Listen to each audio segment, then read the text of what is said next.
La salle à manger scintillait sous l'éclat froid du lustre, comme à chaque Noël. Les mêmes décorations hors de prix, le même menu prétentieux, les mêmes faux sourires étirés sur chaque visage. Mais cette année, quelque chose d'autre flottait dans l'air. Quelque chose de tranchant. Quelque chose de dangereux.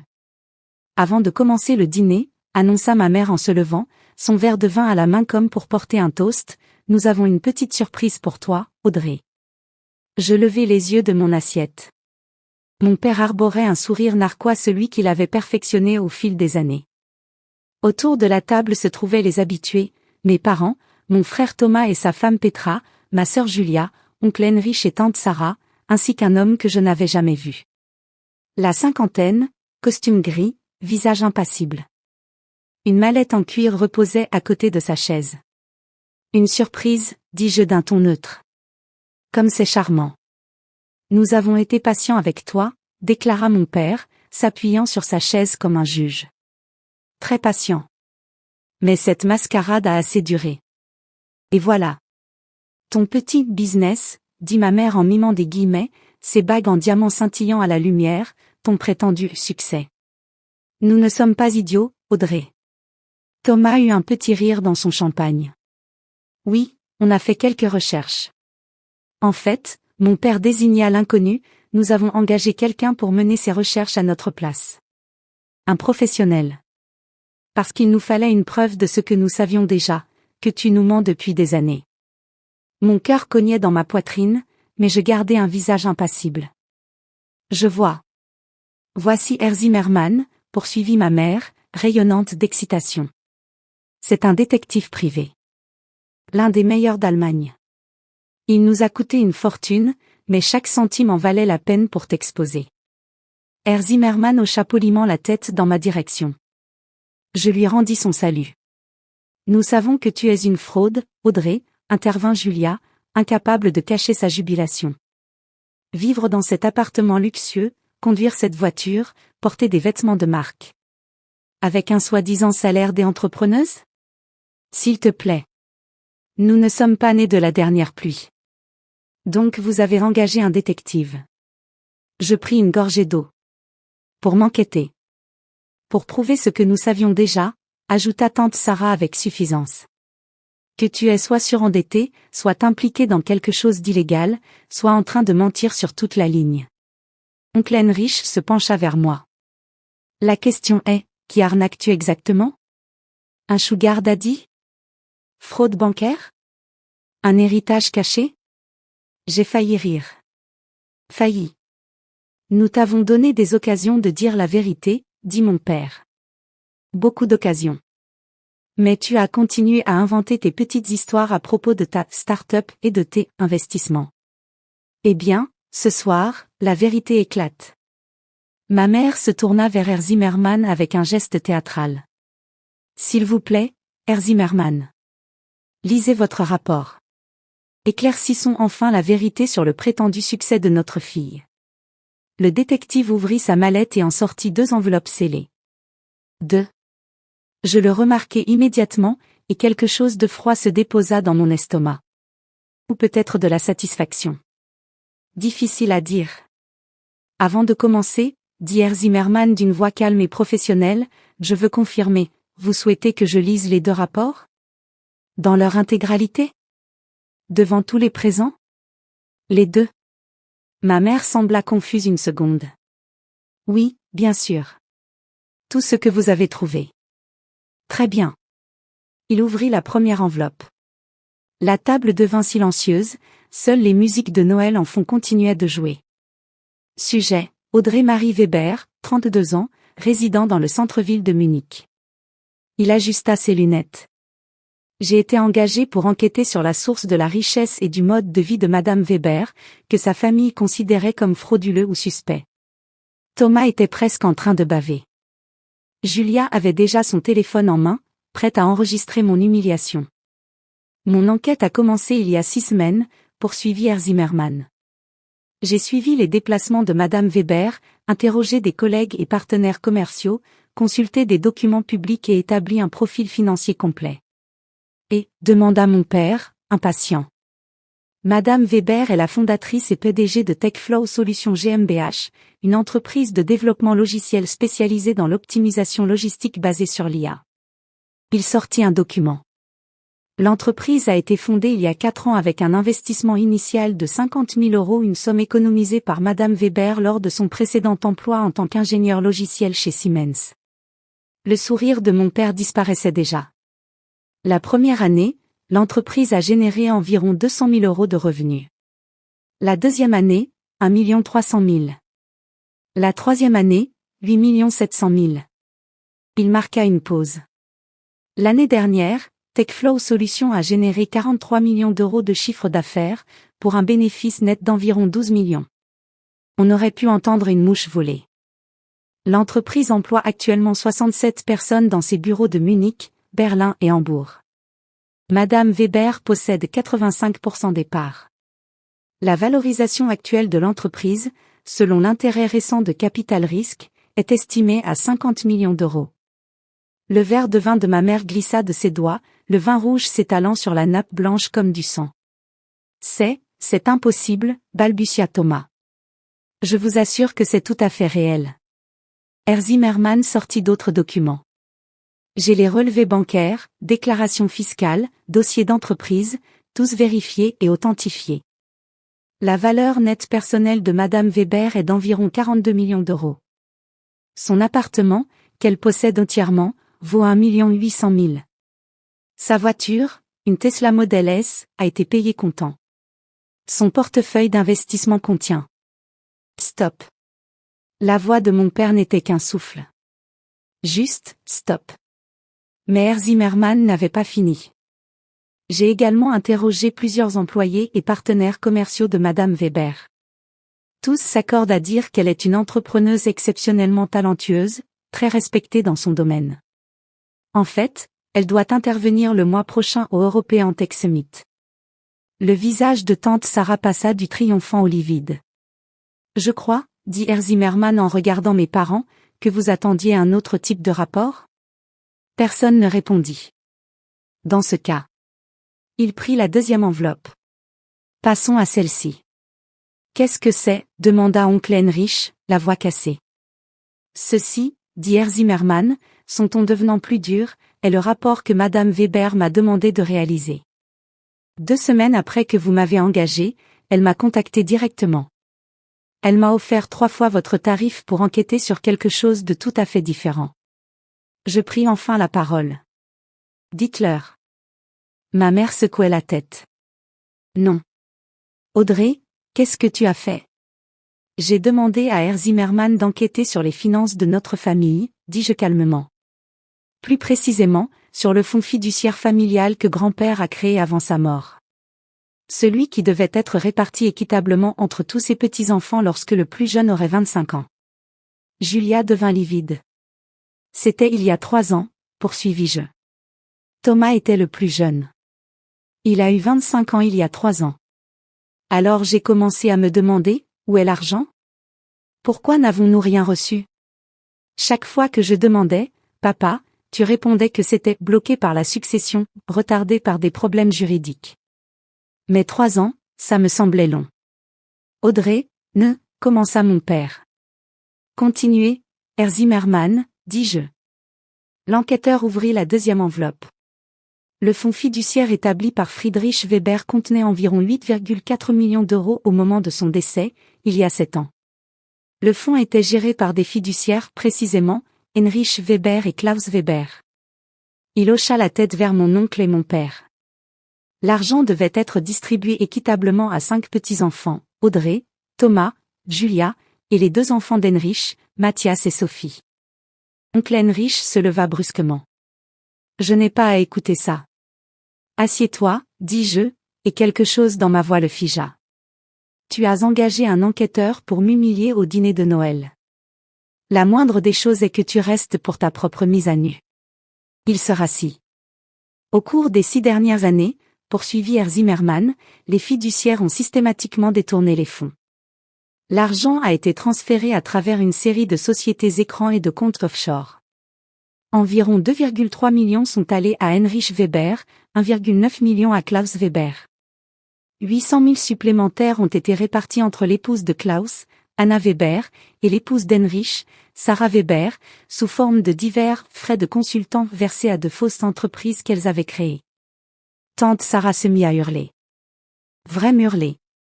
Espèce de garce. Ingrate. Vipère.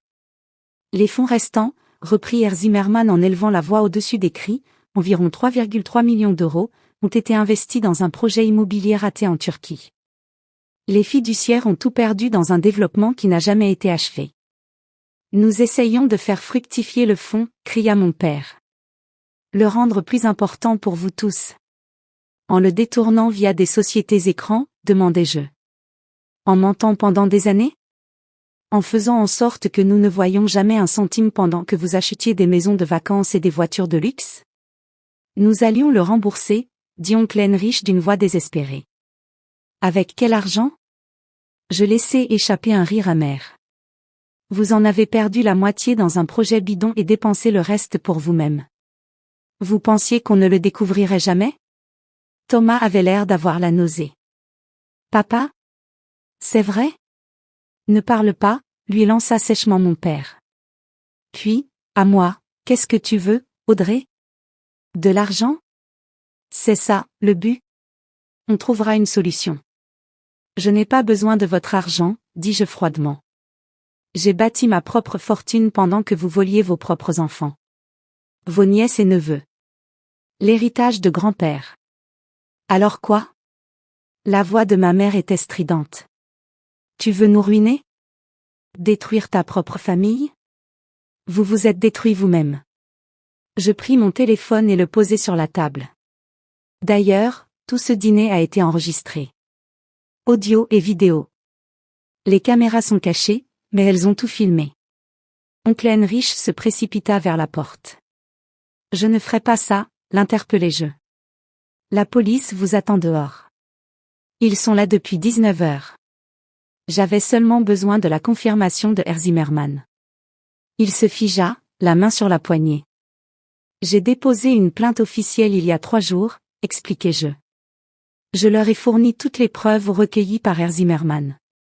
Relevés bancaires, documents des sociétés écrans, signatures de fiduciaires falsifiées, tout.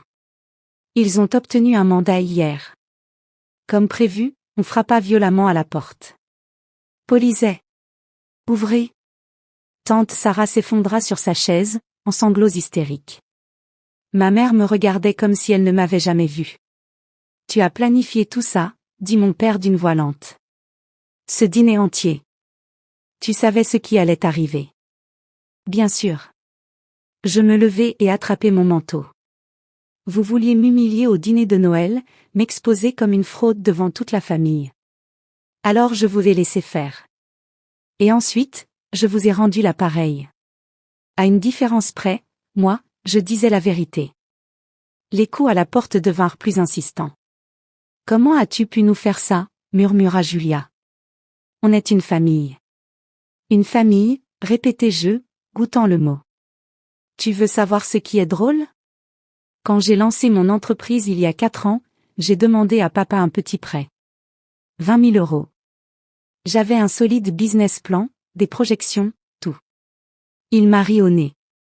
A dit que je rêvais, que j'allais faire faillite en 6 mois. Je regardais mon père. Tu avais 2,3 millions d'euros de MON héritage sur des comptes offshore, et tu n'aurais pas prêté 20 000 à ta propre fille. Nous ne savions pas que ton entreprise réussirait, commença ma mère. Ce n'est pas une question d'entreprise, criai-je. C'est une question de VOL. Vous m'avez volé. Vous nous avez tous volés. Vous avez menti pendant des années. Et puis, quand vous avez vu que je réussissais sans vous, au lieu d'être fier, vous avez engagé un enquêteur pour prouver que j'étais une fraude. Parce que vous ne supportiez pas que j'ai réussi seul. Thomas pleurait maintenant. Petra le serrait dans ses bras. Le fonds fiduciaire devait être le cadeau de notre grand-père, continuai-je, la voix légèrement brisée. Sa manière de nous aider à commencer nos vies. Et vous l'avez volé. En entier. Pas seulement l'argent, vous avez volé son héritage, ses intentions, son amour pour nous. La porte s'ouvrit brusquement. 4 policiers entrèrent, menés par un détective que j'avais rencontré plusieurs fois cette semaine. Klaus Weber? Heinrich Weber? Le détective exhiba ses badges. Vous êtes en état d'arrestation pour détournement de fonds, fraude et blanchiment d'argent. Tout alla très vite ensuite. Les menottes. Les droits lus en allemand. Tante Sarah hurlant. Ma mère suppliant. Julia filmant tout, probablement sous le choc. Herr Zimmermann rangeait tranquillement ses mallettes, comme si ce n'était qu'un mardi ordinaire. Vos honoraires seront sur votre compte demain, lui dis-je. Déjà reçu, répondit-il. Madame Weber, je dois dire en 20 ans d'enquête, je n'ai jamais été engagé par les deux camps d'une même affaire. Plutôt ingénieux. Mes parents m'ont appris à être méticuleuse, dis-je sèchement. Une question, dit-il alors que nous regardions la police emmener mon père et mon oncle. Quand l'avez-vous su? Pour le détournement? Il y a environ 1 an, avouai-je. J'ai commencé à enquêter parce que quelque chose me semblait étrange. J'ai trouvé quelques irrégularités, engagé un expert comptable, et tout s'est effondré à partir de là. Et vous avez attendu? Pourquoi? Je regardais ma mère, toujours assise à la table, le mascara coulant sur son visage. Julia, toujours en train de filmer. Thomas, qui manifestement n'avait rien su. Parce que je devais être sûre, répondis-je. Et parce que je savais qu'il finirait par tenter quelque chose. Il ne supportait pas mon succès. Alors j'ai attendu qu'il fasse le premier pas. Le piège de l'enquêteur, dit-il en hochant la tête, admiratif. Astucieux. Mon grand-père disait toujours, laisse tes ennemis écrire ton plan de bataille. Alors je l'ai fait. Herr Zimmermann inclina la tête avec respect et s'en alla. Je ramassais mes affaires lorsque Thomas s'approcha de moi. Audrey, je te jure, je ne savais rien. Rien du tout. Je sais, dis-je doucement. Tu es un très mauvais menteur. Tu aurais fini par te trahir. Qu'est-ce qui va se passer maintenant? Pour eux? La prison, probablement. Des restitutions. Des frais juridiques qui vont les ruiner. Je haussai les épaules. Ce n'est plus mon problème. Et pour nous? Les petits-enfants? Il reste environ 400 000 € dans différents comptes qui n'ont pas encore été complètement blanchis. Les avocats pensent qu'on peut récupérer ça et le partager en 5. C'est mieux que rien. Mais ce n'est pas ce que grand-père voulait. Non, acquiesçai-je. Pas du tout. Julia cessa enfin de filmer et s'approcha. Je suis désolée, dit-elle doucement. Pour tout. Pour les avoir crus, pour ne pas t'avoir défendu, pour tout. Tu as 26 ans, répondis-je. Tu as cru nos parents parce que c'est ce que les enfants font. Je ne t'en veux pas. Mais tu as attendu 1 an, dit-elle. Tu savais tout ça et tu venais quand même au dîner de famille, tu souriais à Noël, tu faisais semblant que tout allait bien. Je devais le faire, répondis-je simplement. Pour l'enquête. Pour les preuves. Et honnêtement? Une partie de moi espérait encore s'être trompée. L'appartement se vidait maintenant. Il ne restait plus que moi, Thomas, Julia et Petra, debout au milieu du désastre du dîner de Noël. Du vin rouge s'étalant toujours sur la nappe. L'eau rôtie intacte, refroidissant. Les éclats de verre brillant sur le sol. Qu'est-ce que tu vas faire maintenant? Demanda Petra. Je réfléchis. Rentrer chez moi. Nourrir mon chat. Regarder un film de Noël idiot. Pleurer un peu, sûrement. Tu pourrais rester, proposa Thomas. On pourrait, je ne sais pas, essayer d'avoir un Noël normal? Je souris, mais tristement. Il n'y a rien de normal là-dedans, Thomas. Nos parents sont en route pour la prison. Notre famille vient d'exploser. Le « normal » n'est plus une option. Mais on est encore une famille, dit Julia. Nous 3. On n'a rien fait de mal. Non, approuvai-je. On n'a rien fait. Et peut-être qu'un jour, on arrivera à comprendre ce que ça signifie. Mais pas ce soir. Ce soir, j'ai juste besoin d'être seule. Je l'ai laissé dans l'appartement, au milieu des ruines de notre famille brisée, et je sortis dans la froide nuit de décembre. Mon téléphone vibrait comme fou, apparemment, les nouvelles vont vite. Cousins, amis, collègues, tous voulant savoir ce qui s'était passé. Je l'éteignis. La vérité, c'est que je ne me sentais pas victorieuse. Je me sentais fatiguée. Fatiguée, triste, en colère, et traversée par une douzaine d'émotions que je n'arrivais même pas à nommer. Techniquement, j'avais gagné. J'avais exposé la fraude, obtenu justice, protégé ce qu'il restait de notre héritage. Prouvé que je n'étais pas l'échec qu'ils imaginaient.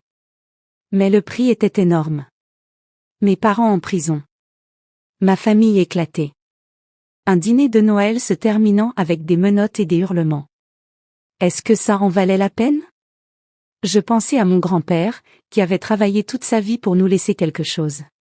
Qui avait fait confiance à ses fils pour faire ce qui était juste. Oui. Ça en valait la peine. Pour lui, si ce n'était pour personne d'autre. J'arrivai à ma voiture, m'assis au volant, et laissai enfin les larmes couler. Pour la famille que j'avais perdue. Pour le grand-père qui me manquait encore. Pour la petite fille que j'avais été, qui croyait que ses parents étaient des héros. Mais aussi, peut-être, pour la femme que j'étais devenue. Celle qui avait construit un empire à partir de rien. Celle qui avait combattu pour la vérité, même quand ça faisait mal. Celle qui préférait être seule avec son intégrité plutôt qu'entourée de menteurs. Mon téléphone vibra une dernière fois avant que la batterie ne me lâche. Un message de R. Zimmerman. Pour ce que ça vaut, votre grand-père serait fier. Je ris à travers mes larmes, démarrai la voiture, et rentrai chez moi. Dans l'appartement que j'ai acheté avec l'argent que j'ai gagné. Dans la vie que j'ai construite toute seule. Vers tout ce qui m'attendait encore. Merci d'avoir regardé. Laissez un like si vous avez aimé cette histoire, n'oubliez pas de vous abonner si ce n'est pas encore fait, et cliquez sur la vignette ci-dessus pour voir plus d'histoires comme celle-ci. À la prochaine fois.